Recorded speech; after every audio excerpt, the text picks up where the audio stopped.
Welcome back to Daytime, everyone. Many families received a new pet over the holidays, and now the real work begins. Michelle Cook from Petco is here with advice for everyone with a new addition to their family. Welcome, Michelle. Thank you. Thank you for having me. Last thing we want is to have accidents in the house. Right. But they may happen. But how do we try to avoid that from happening? Well, anytime you bring home a new pet, whether it be over the holidays or, if you adopted an adult cat or a puppy or a kitten, it's a formidable time for that animal. So from the moment you get that animal out of the car, you want to start with your potty training. Okay.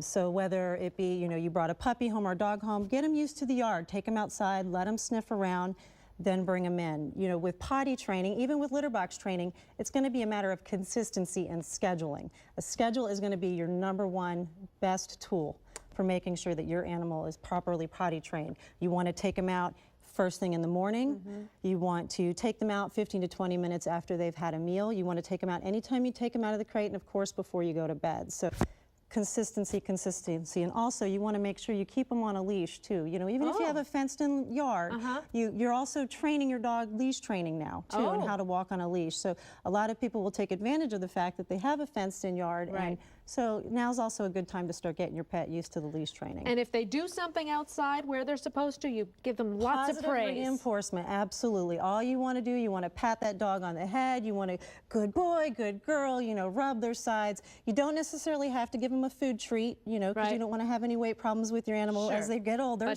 But any kind of positive reinforcement. Let's talk about the crate. Great.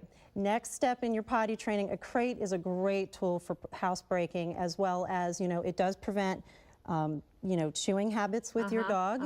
You don't want to come home and find all your shoes destroyed or your furniture destroyed. True. It also helps in preventing separation anxiety, as well as keeps your pet away from some, unsafe household items like cleaning materials and things like that. So you say make it comfortable. Make it comfortable. With your dog, you want to make sure you have some comfy bedding. You want to make it a positive environment for your dog. So make sure you've got fun toys inside. You want to go with stuff that's inedible and indestructible. Kong toys are a great way to do that. You also want to put some food treats in there. In here I've got the Kong puppy toy, which you can fill with peanut butter or this delicious very similar to squeezed cheese. It works. But you can fill it with that, put it in there. You just want to make it a pleasant environment for your dog. You also want to put it in a central location too, so the dog can see the family around the house, as well as if you're home. Make sure you're still crating your dog when you're home a little bit, because it gets them used to the crate, and then they don't have that separation anxiety when you leave, or they don't associate it with your absence. Okay, now this is wee-wee pads. Wee-wee pads, yeah. In the event that you can't crate your dog for an extended period of time, because you never want to, let me back up a little bit, I'm sorry about that. You never want to crate a dog for longer than 4 hours at a time. If it's a smaller puppy, 1 hour at the most. So obviously people work. There's going to be times where accidents you can't. Yeah, accidents are going to happen. And if they happen, do not punish. Absolutely, you don't want to punish. Dogs don't know if it's and we can get to that with the nature's miracle, but. If an accident does happen, just take them immediately outside, or take them to their potty place if you have the wee-wee pads and stuff set up. But don't punish the dog. They don't know what they've done. Don't put their face in it. That does not work. Absolutely not. Or if you catch them in the act, too. Yeah, your first initial reaction is to grab the dog and go, no, no, no. And, I mean, we're all going to do it. But just take them immediately outside, put them in the yard, or take them to their pee-pee place if you have a potty patch. Again, or your alternative like dog litter. This is the cleanup stuff? This is cleanup stuff. This is an enzymatic cleaner. This stuff, I can vouch for this stuff. It works great. I too just adopted a puppy or not a puppy, she's 3 years old. Puppy to me. Works great. She's had a couple accidents so far. It's enzymatic cleaner. It uses oxygen.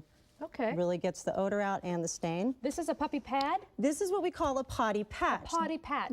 Okay. This is great for urban living. If you live in a high-rise apartment, and you can't always get to your dog. It's a triple layer patch that urine will seep through, and you clean it almost very similar to a litter box for a cat. Again, it's a great alternative if you can't crate a dog, or if you can't leave, if you can't get home. If you can't get home, thank you.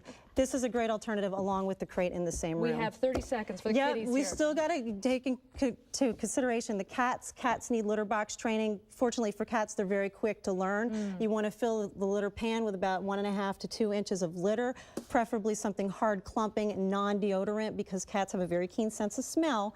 You also want to make sure you're cleaning your litter box at least a couple times a day, because they're also very picky. They don't call them finicky for nothing.